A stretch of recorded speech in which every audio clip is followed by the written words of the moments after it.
Okay, finally I've got my cable to the other side. Again, just using wedges, feeding it down, persevering, and yeah, got it. So I've just got to connect the plug back up to this now, plug that into there, and then I can put all this seat back in on this side. Dilly dilly. Okay, that's back in place now with the new socket in, ready to accept from the seat. So as we know now, we just routed that wire down to there, down to the front. There is an earth point here, which is great, so this cable might as well get connected now, and then I can put the cover on here, and then I've just got the fly lead here to work with on the BCM module. Okay, so I'll get this earth connected and then get all the trim put back on. Dilly dilly. Okay, so back to the BCM. So we know we've got the center socket in here, which is where this cable is going to fit, and then we need to push the other three into another connector. So we've got brown, white and gold, which are marked on the side. Yeah, so the white one goes to pin 14 of the black 32 pin connector, which is that one there. The brown is going to go to pin 25 and the gold is going to go to pin 19. So I've just got to take this off and I'll show you how we remove this and allow us to get in to put the pins in on that particular one. We've also got this, which would be the last cable to fit, and that's our fuse cable. So we've got the fuse panel on the side here. I need a permanent live, so it's going to go to the brown one here. So we just push down on the tab, push it back on itself, and then I should be able to remove the fuse housing there. Yeah, and then again I can undo on this cover. Yeah, and then I can insert the cable into there, and then that will give us then a fuse. It'll be one of these that I put it in. That will be the fuse for the heated seats. So I'll get back to you when I've got the cable removers off and we're ready to install the cables. Okay, so my Super Sport RS6 seats are fitted. So they do obviously work electrically. Still got the lumbar function. So that's happy days. That had nothing to do with the wiring, to be honest. They work electrically off the lumbar, which the old seats had the lumbar. It's pretty much standard. So just purely by installing electric seats, you would have had that functionality without doing any extra wiring. The only thing you do need to do is uprate the fuse from a 5 amp. I've put a 10 amp in. Yeah, it's just a 5 amp protection for the lumbar, but if you have electric with the extra draw amperage on the motors, we'll just blow the fuse. So do uprate the fuse. The wiring was for the heated element, yeah, obviously. So that's the next thing. Break out VCDS, do the coding for the heated seats, or just basically tell the car that it's got heated seats. They still won't work because I do have to get the component protection taken off the second-hand HVAC unit I've gotten, which has got the heated seat control on here. Yeah, and then while I'm there, I'll get the CP taken off the seat motor as well, or the seat module, sorry, because I will be putting the memory seat buttons in, which are behind here at the moment, or the wiring is.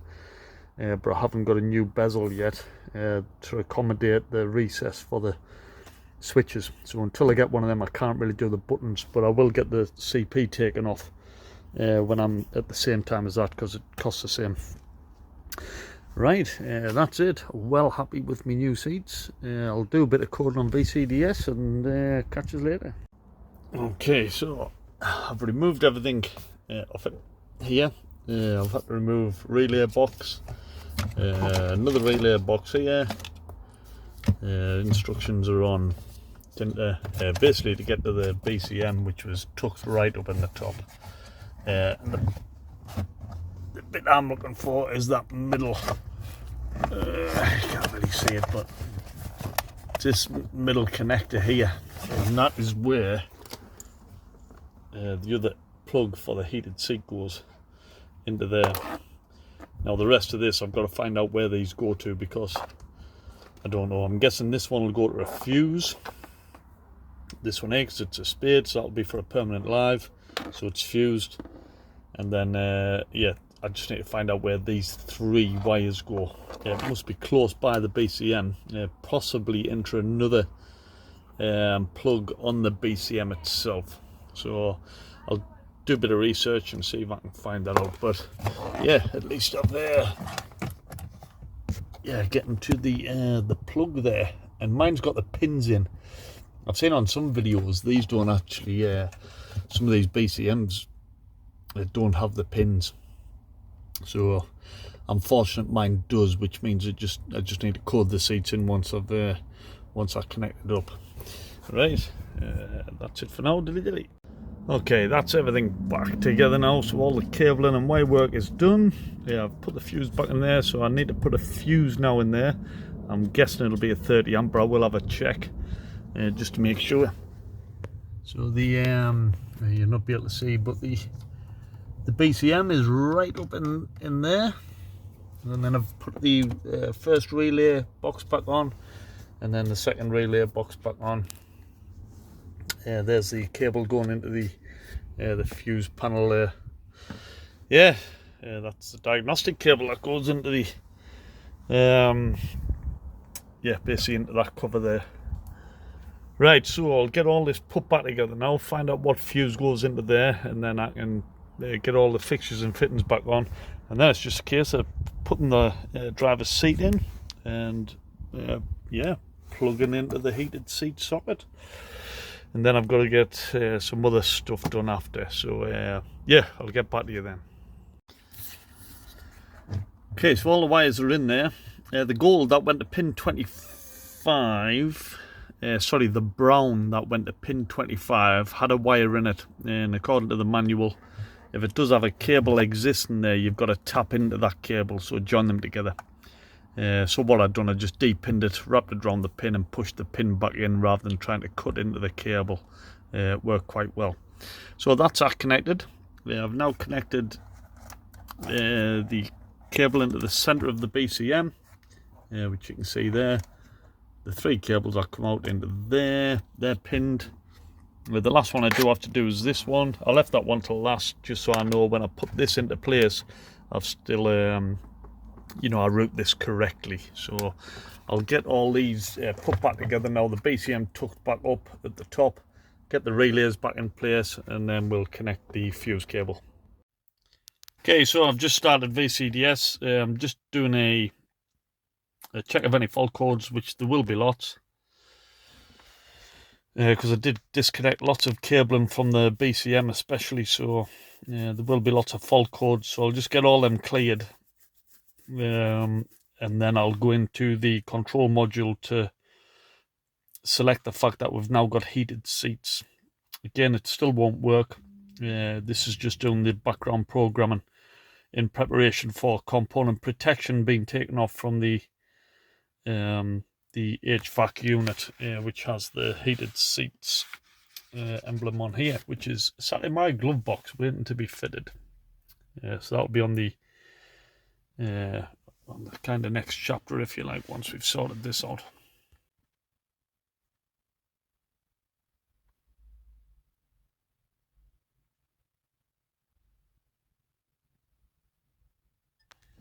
And there we go.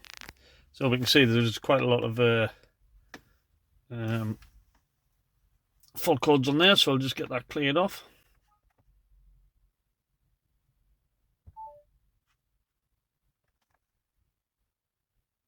And there we go. There is 2 faults there, which are minor faults that I'm aware of. So yeah, happy all that's cleared. Okay, next we'll be doing the coding for the seats. Okay, coding for the seats then, so I'll close that. We're going to the module, which is Central Electrics 09.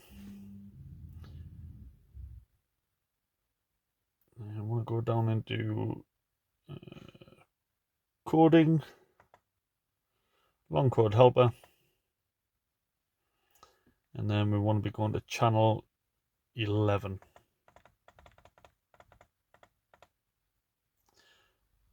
Yeah, so we can see there, seat heating without ventilation front left installed, and seat heating without ventilation front right installed. So I'll just select both of them because we have them selected. So I'll close that, click do it, code and accepted. Okay, so that's told the module that, or the car basically, that we have heated seats. So as I say, once I do the swap of the HVAC unit, I'll have or be able to test that I do have heated seats and all the wiring has not been in vain. While I'm in 09, I'm going to do a little adaptation here. The reason being, with the auto off, which is your start-stop system, so you can manually switch it off here. Now, I'm not a great fan of the start-stop. I don't mind it sometimes, so it is good functionality, but most of the time I'd prefer it off. So I don't want to disable it fully. But what I do want to do is let the car remember the last setting, because at the moment it doesn't. So if I start the car now, and then I select start, stop, off, and then I switch the car off, when I switch it back on, it defaults to on. So what I want to do is want it to default to make sure that it's switched off when I start the car, and then I can switch it on when I want to. So quite simple, just switch that off, put the ignition back on so we can talk to the controller.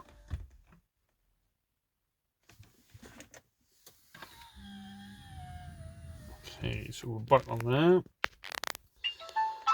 I'm going to go into, we need to go into security access and put in 20113, which will allow me to do an adaptation. 20113, do it, code accepted. So now I can go into adaptation, channel 34, read. We can see the channel there is 20, or the stored value is 20. So I'm wanting to add 32 to that. So I want that to be 52. So I'll put in there 52. Test. Stored test value is 52. Save that. Are you sure? Yes, I am. And that's it. Done. Go back. Close controller. Okay, so let's see what happens now. So I'll start the car up. I'm going to select start stop function off, switch off the car. Start it back up, and that should light up to say that it's still off. And there we have it. So a little simple fix there. And a bit of a handy adaptation to have that, I think. Right, that's it. You can look forward to the next the next part, which will be getting this installed and CP removed, or component protection removed, and then we can see if we've got heated seats. Thanks for watching, and dilly dilly.